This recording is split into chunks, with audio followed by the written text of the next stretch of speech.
وقال نوح رب لا تذر على الأرض من الكافرين ديارا إنك إن تذرهم يضلوا عبادك ولا يلدوا إلا فاجرا كفارا আমার বান্দারা কান্নাকাটি করতেছিল, চিৎকার করতেছিল, তুই নিজের হাতে এই পাত্রগুলো বানাইয়া নিজের হাতে বাংলে যদি তোর মনে কষ্ট লাগে, আমার এই বান্দাদেরকে আমি নিজের হাতে বানাইছি। আমার বান্দারা দৌড়াদৌড়ি করছে, আমার বান্দারা চিৎকার করছে, কান্নাকাটি করছে।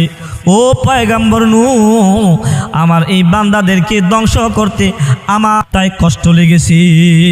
আল্লাহু আকবার, আল্লাহু আকবার। হে আমার পয়গম্বর নূহ, তুই যে এই হাত দিয়া পাত্র বানাইছস, নিজের হাতে এই পাত্রগুলো ভাঙতে তোর বেশি কষ্ট হইতেছে। এই পাত্রগুলো যখন ভাঙছস, ভাঙার সময়